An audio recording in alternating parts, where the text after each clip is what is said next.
ಅಭಿನಯ ಸರಸ್ವತಿಗೆ ಅಂತಿಮ ವಿದಾಯವನ್ನ ಹೇಳಲಾಗ್ತಾ ಇದೆ. ಸಕಲ ಸರ್ಕಾರಿ ಗೌರವದೊಂದಿಗೆ ಸರೋಜಾದೇವಿ ಅವರ ಅಂತ್ಯ ಸಂಸ್ಕಾರ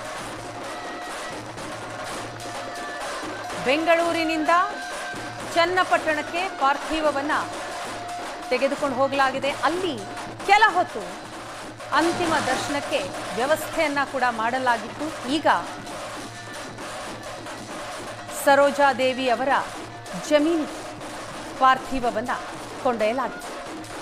ದಶವಾರ ಗ್ರಾಮದಲ್ಲಿರುವಂತಹ ಅವರ ಮನೆಯಿಂದ ಸುಮಾರು 1 ಕಿಲೋಮೀಟರ್ ದೂರದಲ್ಲಿರುವಂತಹ ಅವರ ಜಮೀನು.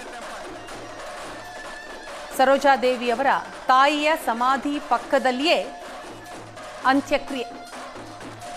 ಒಕ್ಕಲಿಗ ಸಂಪ್ರದಾಯದ ಪ್ರಕಾರ ವಿಧಿವಿಧಾನಗಳನ್ನು ಪೂರೈಸಲಾಗ್ತಾ ಇದೆ.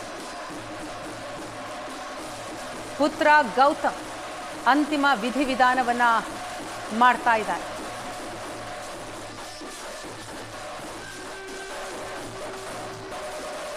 ಕಿತ್ತೂರು ಚೆನ್ನಮ್ಮನಿಗೆ ಕಣ್ಣೀರ ವಿದಾಯ.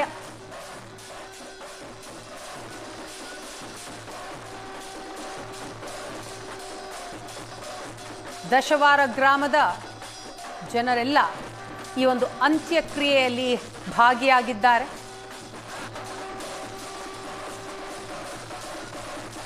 ಸರೋಜಾದೇವಿ ಅವರ ಅಂತಿಮ ಯಾತ್ರೆಯ ದೃಶ್ಯ. ಮತ್ತೊಂದು ಕಡೆ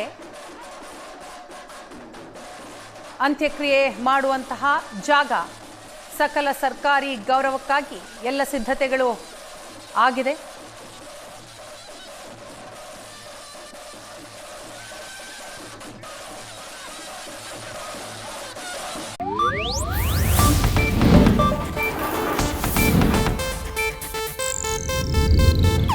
ಇದು ಏಷ್ಯಾನೆಟ್ ನ್ಯೂಸ್ ನೆಟ್ವರ್ಕ್ ಪ್ರಸ್ತುತಿ.